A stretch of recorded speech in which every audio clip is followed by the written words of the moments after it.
तो chemical reaction कितने types की होती है? तो गाइज पहली जो टाइप्स है वो है सिंथेसिस और कॉम्बिनेशन रिएक्शन। अब कॉम्बिनेशन यानी सिंपल सब्सटेंस का जो है वो कॉम्बिनेशन होता है, इसलिए हम इसको सिंथेसिस या कॉम्बिनेशन रिएक्शन बोलते हैं। Reaction in which two or more simpler substance combine chemically to give a compound. इसमें देखिए 2H2 + O2 ट्वाइस H2O जो है वो फॉर्म हुआ, तो यहाँ पे क्या हुआ, कॉम्बिनेशन हुआ, इन दोनों का कॉम्बिनेशन हुआ और एक नया जो एलिमेंट है उसका जो है वो कंपाउंड है उसका सिंथेसिस हुआ। दूसरी होती है डीकंपोजिशन। अब डीकंपोजिशन यानी ब्रेक डाउन होना, reaction in which and compound is broken down into simpler substance.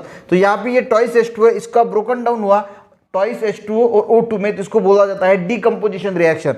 तीसरा है सब्स्टिट्यूशन रिएक्शन या सिंगल रिप्लेसमेंट। सब्स्टिट्यूट यानी एक निकाला उसको जो है वो सब्स्टिट्यूट कर दिया। देखिए reaction in which an atom or group of atom is replaced by another atom or group. तो एक एटम दूसरे एटम से या ग्रुप से रिप्लेस किया जाता है, उसको बोला जाता है सब्स्टिट्यूशन और सिंगल रिप्लेसमेंट रिएक्शन। देखिए Zn + ट्वाइस HCl की रिएक्शन है, तो यहाँ पे Cl Zn के प्लस सब्स्टिट्यूट हो जाता है, तो ZnCl2 + H2 बनता है, तो इसको बोला जाता है सब्स्टिट्यूशन रिएक्शन और सिंगल रिप्लेसमेंट, यानी यहाँ पे एक ही सिंगल ही रिप्लेसमेंट हो रही। प्रेसिपिटेशन रिएक्शन यानी double replacement reaction. Reaction in which solid compound form. Precipitation यानी प्रेसिपिटेट फॉर्म होता है, यानी सॉलिड सब्सटेंस जो है वो आपको दिखता है कि जब प्रेसिपिटेशन रिएक्शन होती है, दो सॉल्यूशन हम मिक्स करते हैं तो वहाँ पे प्रेसिपिटेशन कभी कभी हो जाता है। जब हम डिजोल्व ऑक्सीजन का प्रैक्टिकल करते हैं उस वक्त प्रेसिपिटेशन फॉर्म होता है। तो वो जो गाइस प्रेसिपिटेशन रिएक्शन उसको डबल रिप्लेसमेंट रिएक्शन बोलते हैं। Reaction in which solid compound is form when a solution of two compound are mix. AgNO3 और NaCl जब मिक्स होता है तो AgCl एक सॉलिड कंपाउंड फॉर्म होता है और एक होता है NaNO3 फॉर्म।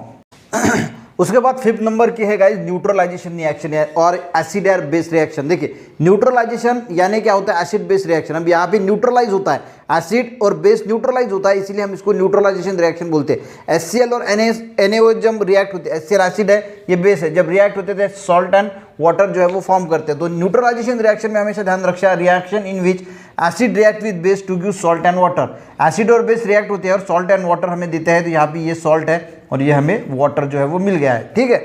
उसके बाद आता है गाइस रेडॉक्स रिएक्शन। अब रेडॉक्स रिएक्शन यानी ऐसी reaction in which reduction and oxidation occur. Oxidation यानी क्या होता है, लॉस ऑफ इलेक्ट्रॉन, और रिडक्शन यानी गेन ऑफ इलेक्ट्रॉन।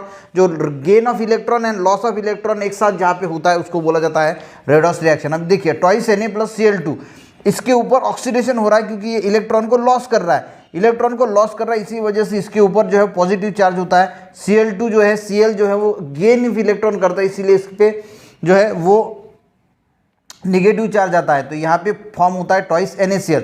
एक बात इस ऑक्सीडेशन और रिडक्शन पे एक बात हमेशा ध्यान रखना, ऑक्सीडेशन यानी क्या होता है, लॉस ऑफ इलेक्ट्रॉन, रिडक्शन यानी गेन ऑफ इलेक्ट्रॉन।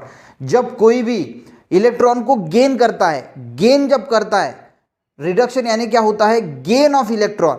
जब गेन करता है इलेक्ट्रॉन, इलेक्ट्रॉन पे चार्ज होता है निगेटिव, तो वो निगेटिव बन जाता है, उसके ऊपर निगेटिव चार्ज आता है।